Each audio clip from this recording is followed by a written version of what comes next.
আসসালামু আলাইকুম এভরিওয়ান, কেমন আছেন সবাই? আশা করছি অনেক ভালো। ফ্রি কি বিডির আরও একটি নতুন ভিডিওতে আপনাদের সবাইকে স্বাগত।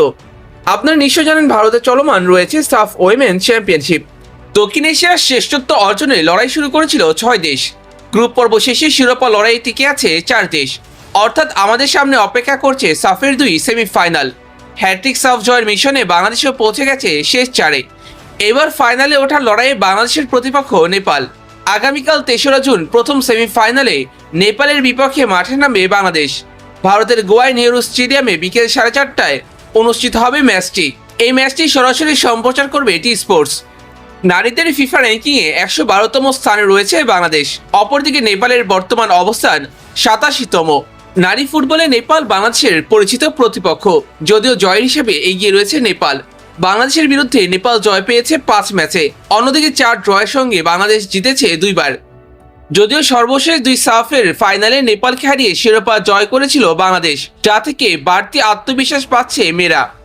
চলতি সাফ চ্যাম্পিয়নশিপে নিজেদের চেরোচেনা ছন্দে দেখা যাচ্ছে না বাংলাদেশকে। প্রথম ম্যাচে মালদ্বীপকে হারালেও পারফরমেন্সে সন্তুষ্টি অর্জন করতে পারেনি দল।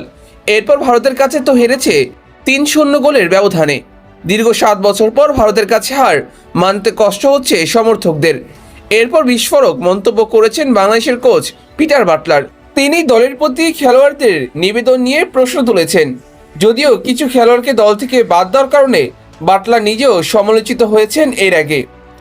এবারে সাফে এখন পর্যন্ত গোলের দেখা পায়নি বাংলাদেশ দলের সবচেয়ে বড় তারকা ঋতুপর্ণা চাকমা।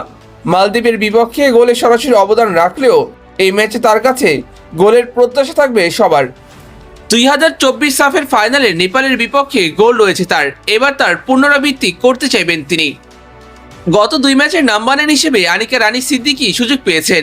মালদ্বীপের বিপক্ষে ম্যাচের 12 সেকেন্ডের মধ্যে দুর্দান্ত এক গোল করে কোচের আস্থার প্রতিদান দিয়েছেন। যদিও ভারত ম্যাচে সেভাবে পার্থক্য গড়ে দিতে পারেননি এই ফুটবলার, তবে এই ম্যাচেও গোল করতে চাইবেন তিনি। আক্রমণ ভাগে তৌরা খাতুনের দিকেও নজর রাখতে হবে। গত সাফে 5 গোল করেছিলেন এই ফুটবলার। এবারের সাফ চ্যাম্পিয়নশিপে তিনি প্রথম 2টি ম্যাচ খেলেছেন বদলি হিসেবে।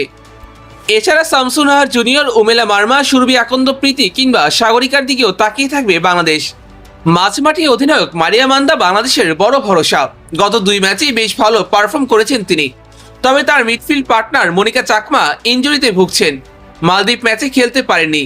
এরপর ভারতের বিপক্ষেও তাকে পুরো ম্যাচ খেলায়নি head coach Peter Butler.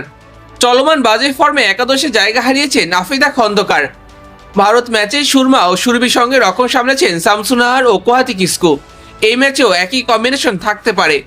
Goalkeeper মিলিয়া আক্তারকে সর্বশেষ এশিয়ান কাপ থেকেই নিয়মিত খেলাচ্ছেন পিটার বাটলার, তাই এই ম্যাচও তার উপরেই নির্ভর থাকবে বাংলাদেশের কোচ। এদিকে এবারে সাফে গ্রুপ পর্বের 2 ম্যাচেই জয় পেয়েছে নেপাল। প্রথম ম্যাচে ভুটানকে হারায় 1-0 গোলে। এরপর শ্রীলঙ্কার বিপক্ষে জয় পেয়েছে 2-0 গোলের ব্যবধানে। গ্রুপ চ্যাম্পিয়ন হয়েই তারা উঠেছে সেমিফাইনালে।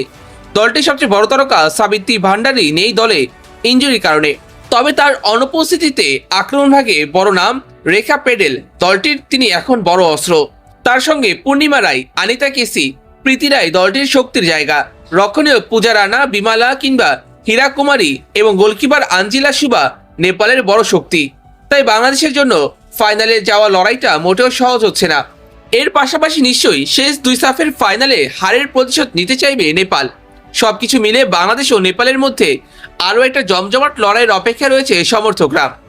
নেপালের বিপক্ষে কেমন খেলবে বাংলাদেশ দল, কোন পরিকল্পনায় এই ম্যাচে মাঠে নামা উচিত বাংলাদেশের? আপনার মতামত অবশ্যই জানাবেন আমাদের কমেন্ট বক্সে।